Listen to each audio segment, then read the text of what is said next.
হুগলির হিন্দমোটরে নাবালিকা ধর্ষণের অভিযোগে তৃণমূল যুব নেতাদের বিরুদ্ধে প্রতিবাদে উত্তরপাড়া থানার সামনে জমায়েত ও থানায় ডেপুটেশন জমা দেয় ছাত্র পরিষদ।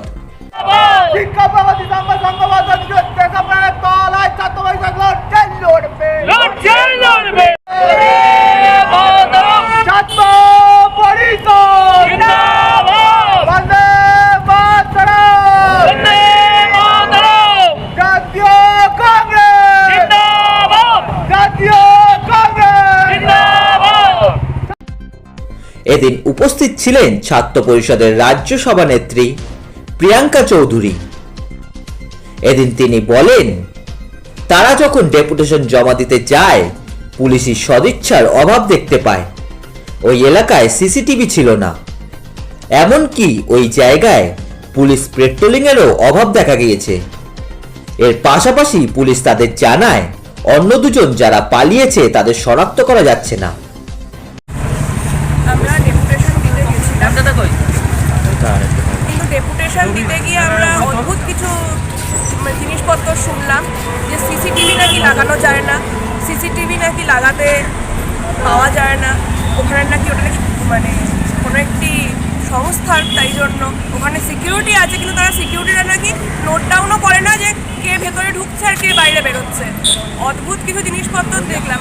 এখন এই রাজ্যে পুলিশ এবং প্রশাসন মিলে পুরোদস্তুর একটা তৈরি করে দিয়েছে সিচুয়েশন, যেখানে যা কিছু হতে পারে, কোনো মেয়ের রেপ হতে পারে, কারোর সাথে কোনো অনৈতিক কাজকর্ম হতে পারে, কিন্তু পুলিশ তার দায় নেবে না, পুলিশ সিসিটিভি লাগাবে না, পুলিশ কোনো রকম কোনো দায় নেবে না, পেট্রোলিং বাড়াবে না। পেট্রোলিং যদি থাকতো তাহলে কখনোই এ ধরনের ঘটনা ঘটতো না। সিসিটিভির ডিমান্ডটাই নাকি করা যায় না, এটা তারা বলছে। অদ্ভুত কিছু কথা শুনলাম। এবং আরেকটাও কথা বলছে, তারা নাকি দুজন যারা আরও আছে তাদেরকে নাকি আনআইডেন্টিফাইড। এই আনআইডেন্টিফাইডটা কীভাবে হয়? একজন যে অভিযুক্ত তার সাথে আছে, তাকে যদি আমরা চাপ দিই তাহলে আমরা তো বাদবাকি দুজনকেও পেতে পারি। তার মানে কোথাও না কোথাও আমরা দেখতে পাচ্ছি আজকে এখানে এসে যে পুলিশের সদিচ্ছার ভীষণ অভাব দেখা যাচ্ছে।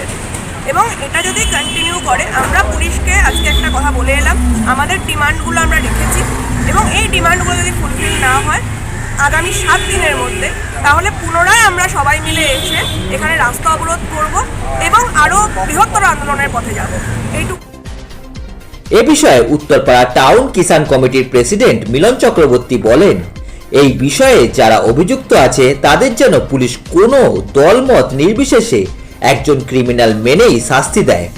আমাদের বক্তব্য হচ্ছে যে এখানে এবার সে যেটা জানা যাচ্ছে, যেটা আমরা মাধ্যমে জানতে পারছি, অনেকে সোশ্যাল মিডিয়া বা অন্য তাদের দলের তরফেই কিছু নেতা বলছেন যে তিনি নাকি যে এখানকার চেয়ারম্যান তার ঘনিষ্ঠ লোক, খুব কাছের লোক, এবং তার বিরুদ্ধে অভিযোগ ছিল।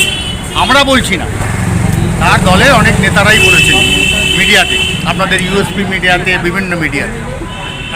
তো যদি সেটাই হয়ে থাকে, তার দলের ভেতর থেকেই থাকে, তাহলে এই ব্যাপারটা পুলিশ অনুসন্ধান করুক ভালোভাবে, এবং করে সে তার দলের সঙ্গে আছে কি নেই আছে সেটা যেমন একটা ব্যাপার, তেমনি এটা যাতে দলমত না দেখে, দলের ব্যাপার না দেখে অ্যাজ এ ক্রিমিনাল কেস হিসেবে এটার জন্য প্রপার ইনভেস্টিগেশন করে প্রপার তার চার্জশিট পেশ করে এবং তার প্রপার এভিডেন্স জোগাড় করে।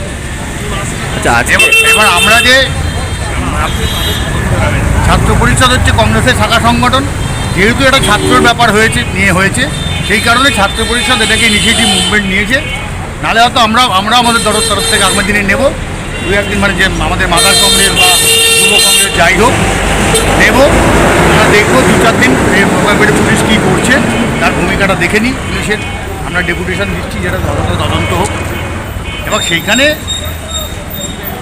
আমাদের আপনি যেটা কোশ্চেনটা করেছিল, আমার বক্তব্য ছিল কাউন্সিলরের অবশ্যই ইনভলভ হওয়া উচিত ছিল, এ ব্যাপারে ঝাঁপিয়ে পড়া উচিত ছিল।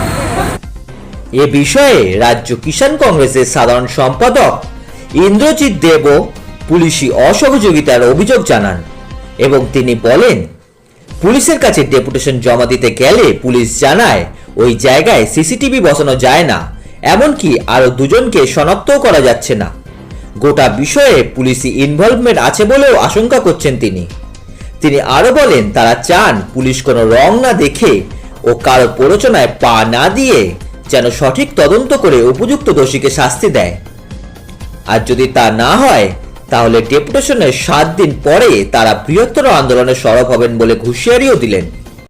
ব্যাপার হচ্ছে যে আমাদের বক্তব্য খুব পরিষ্কার যে অপরাধীর রং দেখে নয়, অপরাধীর অপরাধ দেখে যেন সেইভাবে তদন্ত বা সেইভাবেই যেন ব্যবস্থা নেওয়া হয় এবং চার্জশিটটা যেন সেইভাবে তৈরি করা হয়।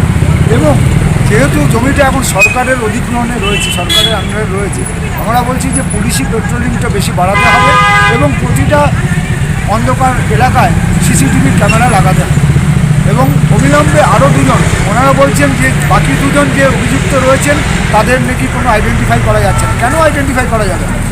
আজকে প্রধান অভিযুক্ত যেখানে ধরা পড়েছে তো তাকে একটু চাপ দিলেই তো বাকি দুজনের সম্পূর্ণটাই আইওয়াস হচ্ছে কি না, বা এই বার্তা সাধারণ মানুষের কাছে পৌঁছতে চাইছে কিনা শাসক দল যে দেখো এ আমাদের রত্ন, আজকে আগামী দিনে সাবধানে থেকো। জানি না, সমস্ত ব্যাপারটাই আমাদের কাছে কেরম গোলমেলে লাগবে। আচ্ছা, বলছি আজকে যে ডেপুটেশন জমা দিতে গেলেন পুলিশের পক্ষ থেকে কি ব্যবস্থা নেওয়া পুলিশের পক্ষ থেকে আইসি সাহেবকে গতকালই মেল করা হয়েছিল আমাদের ছাত্র পরিষদের জেলা নেতৃত্বের পক্ষ থেকে, এবং আজকে আমার রাজ্য ছাত্র পরিষদের সভানেত্রী প্রিয়াঙ্কা চৌধুরী রয়েছে। সেটা হচ্ছে যে আইসি সাহেব নেই, ঠিক আছে, আইসি সাহেব ব্যস্ততম মানুষ, উনি কোনো জায়গায় কর্মসূচিতে যেতে পারেন, কিন্তু মেজবাবু বলছে না কেন বললেন যে টেবিলে, টেবিলে আমরা দেবো না, আমরা কোনো ডায়েরি করতে আসিনি, ডেপুটেশন দেবো, আইসি সাহেব নেই, মেজবাবু ছাড়া আমরা ডেপুটেশন দেবো না। যাই হোক, বাধ্য হয় তিনি মেজবাবু আমাদের ডেপুটেশন গ্রহণ করলেন এবং তার একটা রিসিপ্ট কপি আমাদের দিলেন। এই হচ্ছে তিনি কি বললেন যে তারা কি এর বিরুদ্ধে আমরা যে ব্যবস্থা নেবে? দাবিগুলো উনি বলছেন যে আমরা একটা থানার হিসেবে আমরা আমাদের দাবি সিসি ক্যামেরার ব্যাপারে সরকারের কাছে দাবি জানিয়েছি, আর সরকার যদি সেই ব্যাপারে ব্যবস্থা না নেয় আমরা কী করতে পারি। এগুলো তো এড়িয়ে যাওয়ার কথাবার্তা। আমরা বলতে চাইছি যে সরকার কেন করবে না, সেই চাপটা দিতে হবে।